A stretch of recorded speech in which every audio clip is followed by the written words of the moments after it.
আসসালামু আলাইকুম রহমতুল্লাহ বারাকাতুহু। জুমার খুতবার বিষয়বস্তু হচ্ছে বাইতুল্লাহর হজের গুরুত্ব। এই বিষয়ে কয়েকটি কথা আমরা আজকের খুতবা থেকে আপনাদের সামনে বাংলা ভাষায় পেশ করব। যারা হজ এখনও করতে পারেননি তারা হজ করার ক্ষেত্রে আগ্রহী হবেন এবং সর্বাত্মক চেষ্টা করবেন। আল্লাহ রাব্বুল আলামিন আপনাদের আশা পূরণে তৌফিক দান করেন। যাদের গাফিলতি রয়েছে, কৃপণতা রয়েছে, দুনিয়াদারি রয়েছে, আল্লাহ এইসব রোগ থেকে মুক্ত হওয়ার তৌফিক দান করেন। যারা হজের জন্য ইচ্ছুক হয়েছেন আল্লাহ রাব্বুল তাদের জন্য হজকে যেন সহজ করে দেন। যারা এসেছেন অথবা আসবেন আল্লাহ তাদেরকে সহি সালামতে রাখেন এবং তাদের জন্য হজকে সহজ করেন আর সহি সালামতে নিজ নিজ পরিবার পর্যন্ত আল্লাহ রাব্বুল ফিরে যাওয়ার তৌফিক দান করেন। যারা হজ করেছেন অলরেডি আল্লাহ তাদের হজ কবুল করেন, গুনাহ খাতা আল্লাহ মাফ করেন, আরও বেশি বেশি নফল হজের তৌফিক দান করেন। বাইতুল্লাহর হজ ইসলামের যে 5টি গুরুত্বপূর্ণ রোকন স্তম্ভ রয়েছে তার অন্যতম। রাসূলুল্লাহ সাল্লাল্লাহু আলাইহি ওয়াসাল্লামের হাদিস রয়েছে, বুনিয়াল ইসলাম আলা খামস, ইসলামের ভিত্তি স্থাপন করা হয়েছে 5টি বিষয়ের উপর।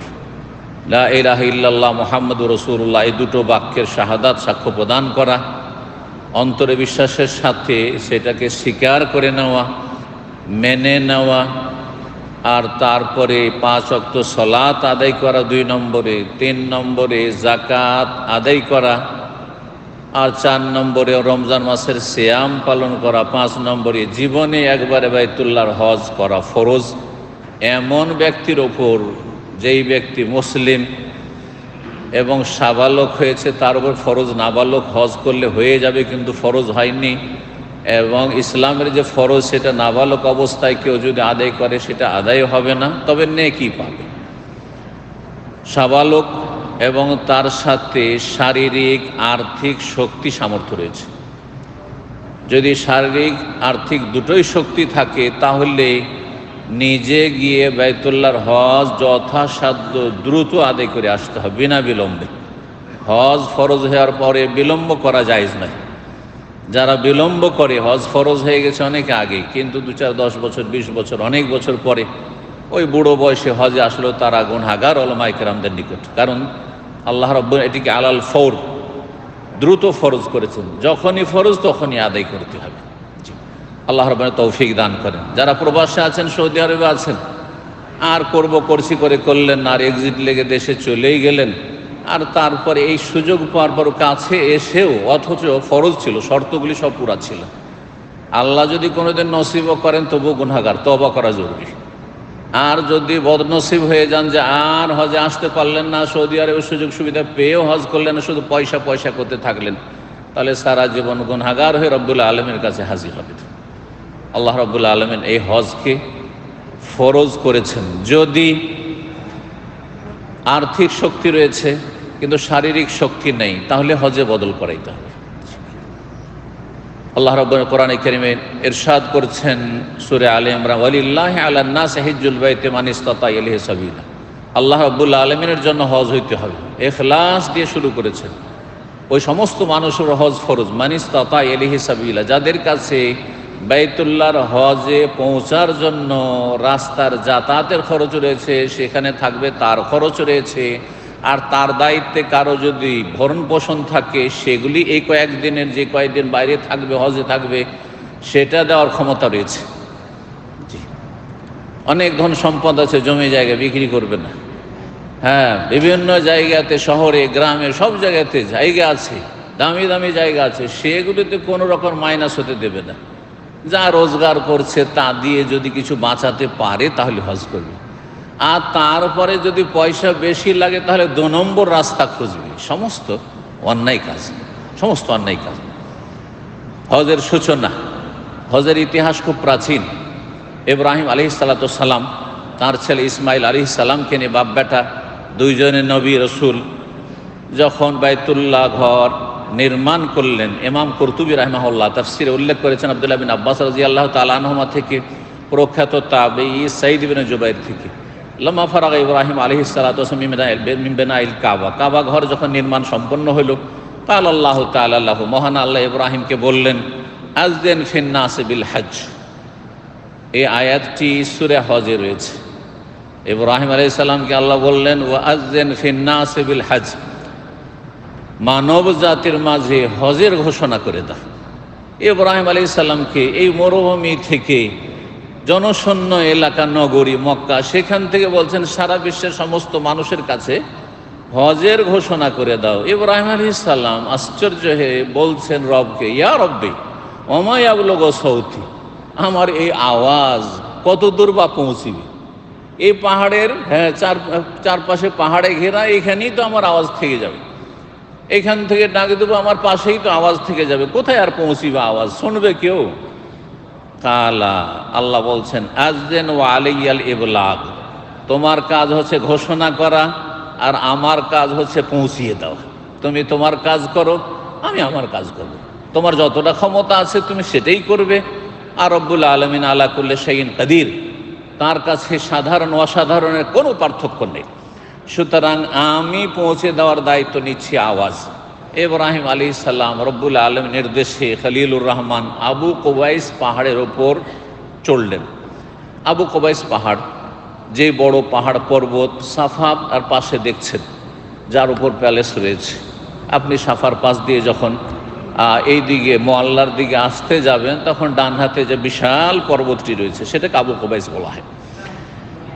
এই পাহাড়ের ওপরে চললেন আর চিৎকার করে ডাক দিলেন, ইয়া আইয়ুহান নাস, হে বিশ্বের মানব সকল, ইন্নাল্লাহ কাদ আমারাকুম বিহাজ্জি হাযাল বাইত, আল্লাহ তোমাদেরকে এই গৃহের হজ করার হুকুম দিচ্ছেন, নির্দেশ প্রদান করছেন। কেন? তোমাদের লাভের জন্য, ইউসিবাকুম বিহিল জান্নাহ, তোমাদেরকে এর প্রতিদান হিসাবে জান্নাত দিতে চান। ওয়া ইউজিরাকুম মিন আযাবিন নার, আর জাহান্নামের আযাব থেকে তোমাদেরকে রক্ষা করতে চান এই বাইতুল্লাহর হজের মাধ্যমে। ফাহুজ্জু, সুতরাং তোমরা হজ করো। এই আওয়াজ যাদের কাছে, সবার কাছে পৌঁছেছে, সবার কাছে পৌঁছেছে, অন্য রিওয়ায়েতে রয়েছে। আর তারপরে এই ডাকে, এই আওয়াজে যারাই সাড়া দিয়েছে লব্বাইক বলে, তাদের হজ নসিব হবে।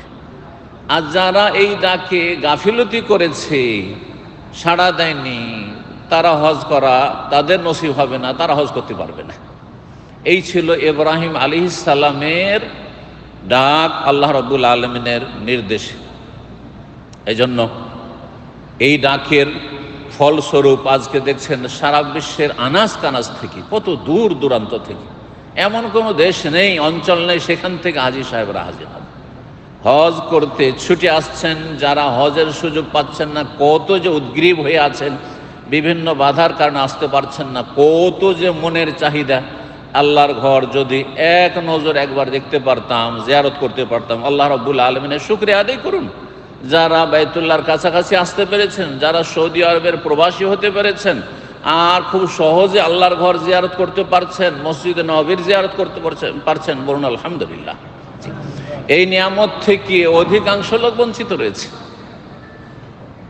কত টাকা সঞ্চয় করতে হয়, কত টাকা জমা করতে হয় হজের জন্য। আজকে যারা বিভিন্ন দেশে রয়েছে, পূর্বে পশ্চিমে, তাদেরকে জিজ্ঞাসা করুন যে কত তাদের জন্য হজ ব্যয়বহুল। আল্লাহ রাব্বুল আলামিন আমাদের জন্য যেন হজকে, ওমরাকে সহজ করেন।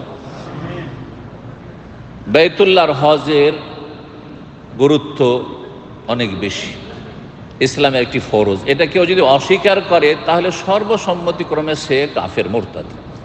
আর যদি গাফিলতি করে, করছি করে, তাহলে সেই ব্যক্তি বড় কাবিরা গুনাহ করে মারা গেল। হজ ফরজ হওয়ার পরে তাড়াতাড়ি করার নির্দেশ সম্পর্কে বেশ কিছু হাদিস রয়েছে এবং সাহাবায়ে কেরামদের আসার রয়েছে। রাসূলুল্লাহ সাল্লাল্লাহু আলাইহি ওয়াসাল্লাম একটা, তাআজ্জালু ইলাল হজ্জি, তোমরা হজের জন্য জলদি করো, তাড়াতাড়ি করো। ফাইন্না আহাদাকুম লা ইয়াদরি মা ইয়ারজুল্লাহু, কারণ তোমাদের কেউ জানে না যে আগামীতে কি হবে। আগামীতে তুমি হজ করতে পারবে, তোমার কাছে পয়সা থাকবে, তুমি সুস্থ থাকবে। ফাইন্না কাদ ইয়ামরাল মারিদ, অন্য হাদিস রয়েছে, হতে পারে কোনো ব্যক্তি অসুস্থ হয়ে যাবে। অতাদিল্লু দাল্লাহ, এখন তোমার কাছে টাকা আছে, রাস্তা খরচ আছে, টিকিটের ব্যবস্থা আছে, আগামীতে নেই হয়তো। জি, অতারেজুল হাজা, আগামীতে পয়সা আছে, কিন্তু পয়সা আমার হজের চাইতে বেশি জরুরি। আমার এখন শরীর স্বাস্থ্য বাঁচানো, অসুস্থ, স্ত্রী অসুস্থ, ছেলে মেয়ে অসুস্থ, আমার আর্থিক সংকট, ইনকাম সোর্স নেই, একসময় ছিল। তারিজুল হাজা, সুতরাং তাড়াতাড়ি হজ করতে হবে, রব্বুল আলামিন নির্দেশ দিয়েছেন। আর হজ জীবনে একবার ফরজ, 5 বছরে কেউ যদি একবার হজ করতে পারে, এই মর্মে একটি হাদিস রয়েছে। সুতরাং নফল হজের ক্ষেত্রে যদি সুযোগ সুবিধা হয়, 5 বছরে, প্রতি 5 বছরে একবার, 10 বছরে একবার মাঝে মাঝে নফল হজ করা, এটি বড় সওয়াবের কাজ, যাতে দিনই আর দুনিয়াবি ইহকাল পরকালের বহুমুখী উপকারিতা, রুজিতে বরকত হয়, গুনাহ খাতা মাফ হয়। জি, এই যে বর্তমান যুগে একটি আইন করা হয়েছে যে একবার যে হজ করে নেবে সেই ব্যক্তি 5 বছর হজ করতে পারবে না। এমন করা হয়নি যে হজ করে না আর জীবনে হজ করতে পারবেন না, 5 বছর। এই হাদিসটিকে সামনে রেখেই করা হয়েছে, ওলামারা বলেছেন। আর তারপরে এটি আল্লাহর ঘরে যেতে বাধা দেওয়া নয়, বরং এটা যারা হজে আসছে, আপনি তো হজ করে ফেলেছেন, ফরজ হজ, আপনি নফলের জন্য চিন্তা করছেন। কেউ জীবনে একবারও আসতে পারেনি, আপনি বহুবার উমরা করেছেন, আল্লাহর ঘর জিয়ারত করে, কেউ একবারও আল্লাহর ঘর জিয়ারত করতে পারেনি, তারা আসছে। অনেকে বয়স্ক অচল অবস্থায় আসছে। যদি এইভাবে উন্মুক্ত ছেড়ে দেওয়া হয়, তাহলে তাদের কি অবস্থাটা হবে, আর কত দুর্ঘটনার শিকার হবে। আপনি নেকি করতে গিয়ে গুনহার বোঝা নিয়ে ফিরে আসবেন, কত কমজোর দুর্বলদেরকে কষ্ট দিয়ে আসবেন, কত এমন লোক যারা বেশি হক রাখে তাদের হক নষ্ট করে আসবেন। আর এই যে জায়গাগুলো, সীমিত জায়গাগুলো, মিনা, আরাফা, মুজদালিফা, এতগুলি লোককে সেখানে সামলাবে, চিন্তা করুন তো দেখি। যারা তৌহিদ সুন্নাতের শত্রু, যারা সৌদি আরবের শত্রু, যারা মুনাফিক কপট, যারা বিদ্বেষী, তারা অপপ্রচার চালাচ্ছে যে আল্লাহর ঘরে যেতে বাধাগ্রস্ত করছে, মানুষকে বাধা দিচ্ছে। শোনেন ভালো করে, একটি উদাহরণ দিয়ে তাহলে বুঝতে পারবেন।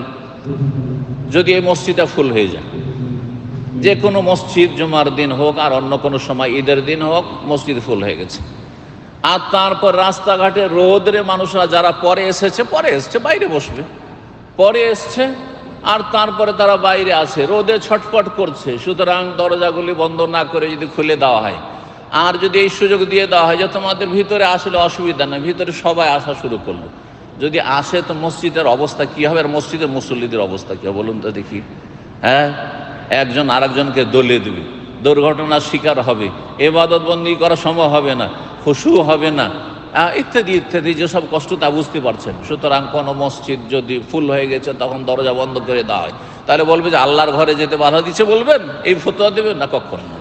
সুতরাং সৌদি আরবের হায়াতে কিবারুল উলামা আর ফতোয়া রয়েছে যে হজ করতে এসে আপনি নেকির সফরে এসে গুনহার বোঝা নিয়ে যাবেন না।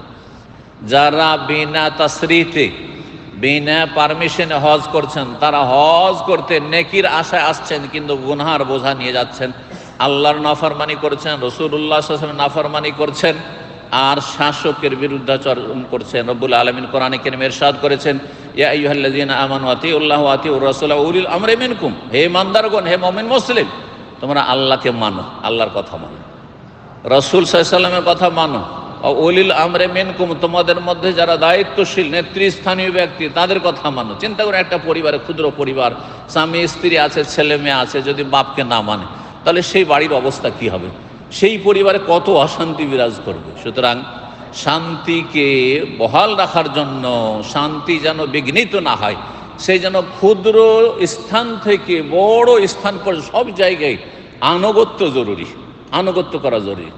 আপনার কোম্পানিতে আপনার বসের কথা না মেনে যদি খেয়াল খুশি আপনি কাজ করেন, আমি আরও বেশি ভালো কাজ করব, যেই কাজ করতে হবে তার চাইতে বেশি বুঝি আমি এই কোম্পানির প্রতিষ্ঠানের হিতাকাঙ্ক্ষী, সুতরাং আমি এই সব মালিকের কথা মানব না, আমার সুপারভাইজার, আমার বসের কথা মানব না, তাহলে সেখানে শান্তি পাবেন আপনিও শান্তি থাকতে পারবেন না, আর অন্যদেরকেও শান্তিতে রাখবেন না, আর গঠনমূলক কাজও হবে না, বরং আপনি সর্বনাশ করবেন সেই প্রতিষ্ঠানের। সুতরাং বিনা পারমিশনে হজ করা কারোর জন্য জায়েজ নয়। এই মর্মে আয়াত তো বললাম, কোরআনে কারীমের একটি হাদিস বলি, রাসূলুল্লাহ সাল্লাল্লাহু আলাইহি ওয়াসাল্লামের সহিহ বুখারী মুসলিমের হাদিস, মাইয়ুতিল আমিরা ফাকাদ আতানি, কেউ যদি নেতার আনুগত্য করে তাহলে সে আমার আনুগত্য করলো, আমাকে মারলো। যে নেতাকে মারলো সে রাসূলুল্লাহ সাল্লাল্লাহু আলাইহি ওয়াসাল্লামকে মারলো। ওমাই ইয়াসিল আমিরা ফাকাদ আসানি, আর যে আমিরের, নেতার, শাসকের বিরুদ্ধাচরণ নাফরমানি করলো, আইন অমান্য করলো, সেই ব্যক্তি রাসূলুল্লাহ সাল্লাল্লাহু আলাইহি ওয়াসাল্লাম নাফরমানি করলো। আর যে রাসূলুল্লাহ সাল্লাল্লাহু আলাইহি ওয়াসাল্লামের নাফরমানি বিরুদ্ধাচরণ করলো সে আল্লাহর নাফরমানি করলো। সুতরাং যেই ব্যক্তি আইনকে অমান্য করে, গঠনমূলক আইন, কোনো অবিচারমূলক আইন নয়, গঠনমূলক আইন, সেই আইন যদি অমান্য করে তাহলে সেই ব্যক্তি শাসকের নাফরমানি করার কারণে, আইন অমান্য করার কারণে রাসূলুল্লাহ নাফরমানি করলো। আর রাসূলুল্লাহ নাফরমানি করা মানেই হচ্ছে আল্লাহর নাফরমানি বিরুদ্ধাচরণ করা। যে আল্লাহর নাফরমানি করলো সেই ব্যক্তি আল্লাহকে অসন্তুষ্ট করলো, নবীর তরিকা ছাড়া অন্য তরিকায় চললো, সে জান্নাতের পথে নেই। জি, কুল্লু উম্মতি ইয়াদখুলুনা জান্নাতা ইল্লা মান আবা। রাসূল বলছেন আমার উম্মতের সবাই জান্নাতে যাবে, তবে যারা অস্বীকার করবে, আনুগত্য অস্বীকার করবে, আল্লাহর আইন মানবে না, আল্লাহর বিধান মানবে না, রাসূলের বিধান মানবেন না, আর রাসূলের বিধান মানার জন্য শাসকের বৈধ আইন কানুন মেনে চলতে হবে, সেগুলি মানবে না। সুতরাং যে আইনগুলি তৈরি করা হয়েছে, জনকল্যাণমূলক করা হয়েছে, মানুষের বৃহৎ স্বার্থের জন্য করা হয়েছে, হাজি সাহেবদের বৃহৎ স্বার্থের জন্য করা হয়েছে, সুতরাং সেগুলি মেনে চলবেন। আর বিনা পারমিশনে হজ করবেন না। যদি বলেন যে আমার কাছে এত টাকা নেই, অত অনেক টাকা লাগছে, তাহলে আপনার ওপর হজ ফরজ নেই, আপনার ওপর হজ ফরজ। আল্লাহ আপনাকে কখনো জিজ্ঞাসা কর, গরিব মানুষ ইসলামের 5টি রুকনের 3টা আদায় করে জান্নাত পেয়ে যাবে। যেমন আপনার পয়সা নেই, খেয়ে দিয়ে সব শেষ হয়ে যাচ্ছে, সারা জীবনটা এমনটাই চলে গেল, আল্লাহ একবারও হাসর মাঠে জিজ্ঞাসা করবেন না তুমি যাকাত দাওনি কেন, তুমি সাদকা কেন করোনি, সবাই করে তুমি কেন করো, জিজ্ঞাসা করবেন না। ব্যাস আপনার শাহাদাত তৌহিদ ঠিক থাকতে হবে। হ্যাঁ, আল্লাহর তৌহিদের শাহাদাত, নবীর রিসালাতের শাহাদাত, লা ইলাহা ইল্লাল্লাহ মুহাম্মাদুর রাসূলুল্লাহ, এতে যেন শিরক কুফরি না থাকে, মুনাফিকি না থাকে। 5 ওয়াক্ত সালাত আমির গরিব সবারই ঠিক থাকতে হবে। আর রমজান মাসের সিয়াম রোজা ঠিক থাকতে হবে। গরিব যথেষ্ট, যাকাত দিলেন না, হজ করলেন না, উমরা করলেন না, আপনি ধনীদের 500 বছর আগে জান্নাত চলে যেতে পারবেন, হাদিস জানা আছে। অথচ 3টি আদায় করলেন, একটা ধনী 5টি আদায় করলো, তারপরও 500 বছর হিসাব দিতে হিমশিম খাবে, হাসর মাঠে ফেঁসে থেকে যাবে পয়সাওয়ালা, হিসাব ঠিক করে দিতে পারবেন, অবস্থা খারাপ হয়ে যাবে, 12টা বেজে যাবে, আর আপনি নিরাপদ জান্নাতে চলে যাবেন। তাহলে কেন আপনি অন্যায় করে আপনি জাহান্নামের রাস্তা অবলম্বন করতে যাবেন? আল্লাহর সঠিক বুঝ দান করুন এবং শরীয়ত সম্মত হজ আদায় করার তৌফিক দান করুন। দেশের আইন কানুন যেগুলো গঠনমূলক রয়েছে সব মেনে চলার তৌফিক দান করুন। এতে দুনিয়া আখিরাতের কল্যাণ রয়েছে। আল্লাহ আমাদেরকে কবুল করুন। ওয়া সাল্লাল্লাহু সাল্লাম নবিয়ানা মুহাম্মদ ওয়া আলা আলিহি ওয়া সাহবিহি আজমাইন।